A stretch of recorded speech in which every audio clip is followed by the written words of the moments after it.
You're listening to WCAT Radio, your home for authentic Catholic programming. On the line is Rich May, the former Air Force pilot, retired aerospace engineer, but he has come out with this workbook called Addressing Moral Confusion, a pre-apologetics parent-teacher student workbook that addresses the moral confusion and cultural relativism our youth will face. Good morning, Rich. Good morning. Good to be with you guys again. It's been a few years. Great to be on Archangel, yes. Indeed. It's great having you back, Rich. Although, man, this is a daunting task to try to tackle the moral confusion in our culture. No offense, Rich, but I'm expecting this to be the first volume of like 1,000. Yes, I think it is unique in a way, especially the way it's formatted. It's formatted specifically to help teachers and parents to wade through this problem, and it has exercises in there to use in the home or, of course, the classroom. In fact, it's already in use in a large Catholic parish here in Houston, and the report was pretty good. It was the first ground-proofing of it, getting something back. So hopefully this will help. Well, what I found as a former educator, what I loved the most about it is how it's steeped in prayer. You know, immediately I started thumbing through it, and I came across the Te Deum, and I'm like, wow. And then all of the prayers of the different saints that are in there. I think that is the problem with the moral confusion nowadays, right, Rich? Yeah, well, I mean, our youth don't take the saints as their models to follow as much as they should, I think. But and you know, the Catholic student or youth has had probably background, and of course there are parish education programs and everything. But then once they go off to college, they're influenced by the pop culture, and it can truly influence their lives and affect their behavior. And so we need to understand how they think. They're thinking. They're bogged down by a lot of cultural relativism and other aspects, dominant modes of thinking that persist today, and it affects them. And the statistics show that as well. So it's very important we address this. What I found about the workbook, which was good, was you kind of put some real-life questions in there or things to ponder that had happened, and then kind of ask them in the framework of a faith, you know, how would you answer this, or how would you view this event through a moral Catholic lens, rather than a lot of times the world wants us to view things through their immoral or unfaithful or unchristian-like methods too. So I thought that was really interesting that you looked at and put down real life situations that happened in history. Well, how would you rank this, or what do you think about that? Yes, in fact, that was one of the comments I got back from that classroom that it was used in. It promotes a great deal of discussion, and it brings up a lot of things. How do we really, for example, certitude? Do we really want certitude? What's the difference between certitude and buying the right car versus our eternal salvation? Where are our priorities today?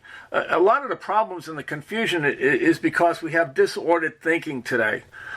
People don't think logically either. So I even have a chapter on that, in fact. So a lot of them are caught up in this group think. They're really more worried about socially strategic goals, their reputation, their self-esteem. They want to believe what other people believe sometimes, affected by these opinion polls. I mean, really, should the collective reason of the community be the supreme guide in the management of our public affairs and especially our moral life? So there's always plausible deniability also as well. You tend to believe what you want to believe. And there's always some evidence to support you, you see. So all of this needs to be understood and dealt with. I think a lot of the other struggle that they have, though, Rich, because I was a youth minister for over 20 years, and the teens really do want to fit in. I mean, they have a deep desire of belonging, yes, of being part of a group, and therefore, you're right, they kind of just take the moral temperature of where the fish are swimming, which is why I love the intro to the series The Chosen, because you've got all these fish swimming in one direction, and then all of a sudden fish start turning around and swimming against the tide. And I think that's the biggest problem with young people. It's not even always that they don't know what's right. It's they realize, man, if I go with this, with what's right, that means I'm basically going to be by myself. And that, to them, is just a terror, right, Rich? Right, that's very true. They're very influenced by that, and also intimidated. I mean, if you believe in moral absolutes, that's frowned on today.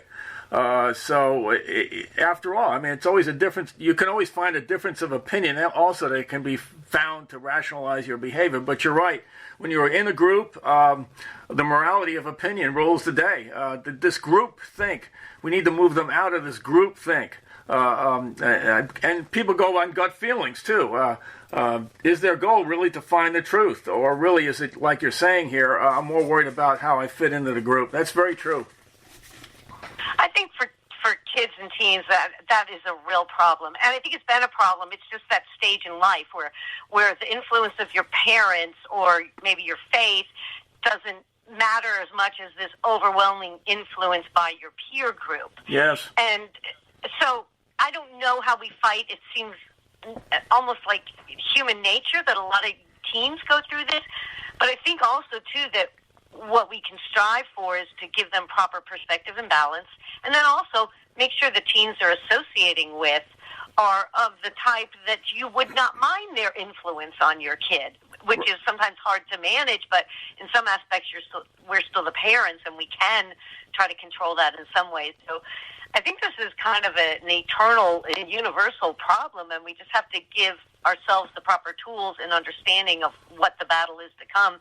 And we've got a whole lot more outside influences on our kids than generations in the past did. Yeah, we have to give them the courage to speak out. We grabbed about 20 youth in a private home once, and just as a small group meeting once a month, and we not only went through a lot of the hot button issues, but we also gave them the ability, how do I respond to this? How do I respond to that? Having the courage to speak out. And one of the youth had gone to the first class she went to. The teacher asked her, all the students, those who believe in same-sex unions, you go on one side of the room, and those that don't go on the other side of the room, if you can imagine that in a classroom. Wow. She was the only one that went to the other side of the classroom, but when she did, some other youth went over to her side. See, so that she was a witness, and then other kids had enough courage to do the same. We have to give them the courage to speak out and give them the tools they need as well. And I don't know if we have enough of that. You know, Catholic schools are great. They teach the faith, but there's some other tools they need to give our kids, I think, in this day and age, you know. So your book here, Addressing Moral Confusion, it's a workbook. It's very easy to go through. Who is it for, and how could they go about getting it? Yes, well, it's on Amazon. You just search on Addressing Moral Confusion, Rich May, or you can go to the publisher, Enroute Publishing, Books and Media, ENROUTE. There's more information about the book there, but simply you can just go to Amazon. It's only $20. I mean, I don't want any profit. I didn't have any profit from this at all. It's an 8.5 by 11 format. There are even worksheets you can pull out and use in the classroom. So Amazon is really the easy way to get to it and obtain it. It's a little over 100 pages, and I think it's a great tool, I think, for teachers and parents. Oh, and the age group, you know, you think, well, it's for high school kids. Well, you know, chapter 1, don't believe anything, the whole idea with opinion polls and things like that. Don't believe everything you hear. You can teach that to an 8th grader. You know, where do you get your information from? Where do you go for the truth? So it really can be used. In fact, the school that was using it were 8th graders. See, so it can be at all levels. You can start a child's learning process on these principles really at an earlier age. High school obviously is ideal because here they are about to go out, you know. So. Yeah. The difficulty, though, is even in Catholic schools, because I taught in an all-boys Catholic school many years ago, and I was teaching the seniors, and we were talking about exactly what you're discussing now, all the hot-button issues and so forth, and one kid in particular was very vocal, and I just kept trying to draw out the root of what he was saying, which was very contradictory to what the church teaches. And, Rich, it was so sad. He finally got to a point where he's like, Mr. Sylvester, I really don't care. I don't care what you say. I don't care what the church teaches. And then he even gestured to all of the guys in the classroom, 32 guys in the classroom. He goes, I really don't even care about any of you. I just want to get whatever I want.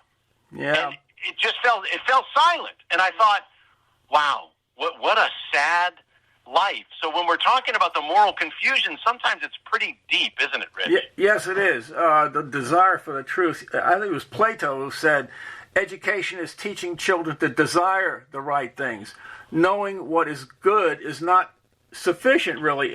You have to create an affection for goodness, And so that's a very important aspect, I think, in our faith. Do we really love the truth? Do we really love what the church teaches as well, as you're saying here?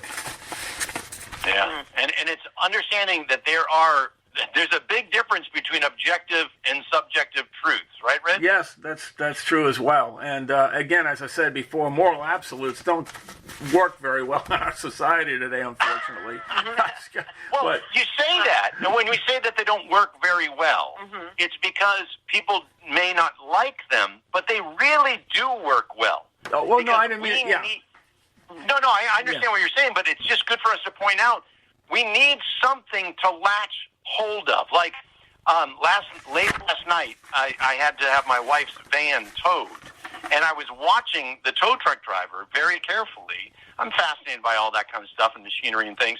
And he had to climb down and put this metal hook, wrap it around, and grab a very stout part of the frame of her van.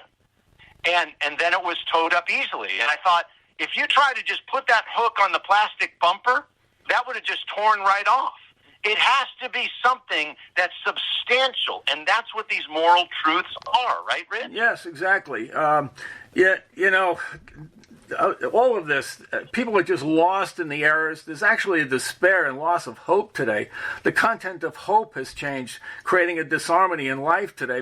There's a real despair and fear in the world today because people have nothing worth hoping for, something that's permanent and constant. And so the need for these truths, the moral truths that are true and absolute, are really something we need today, and to hang our hat on, so to speak. Exactly. And so it's a pervasive problem today, the love of truth and being able to find what is true and right for us. Mm-hmm. Amen. The book is Addressing Moral Confusion by Rich May. It's a workbook. It's to help with our young people and help figure these things out en route media, and get it on Amazon.com. Thank you, Rich, for joining us. Appreciate it. Thanks for your good work in putting this together. And thanks for all you do. You have a great program, great programming there. God bless you guys. Thanks, Rich. Hello, God's beloved. I'm Annabelle Mosley, author, professor of theology, and host of Then Sings My Soul and Destination Sainthood on WCAT Radio. I invite you to listen in and find inspiration along this sacred journey we're traveling together to make our lives a masterpiece and, with God's grace, become saints. Join me, Annabelle Mosley, for Then Sings My Soul and Destination Sainthood on WCAT Radio. God bless you. Remember, you're never alone. God is always with you.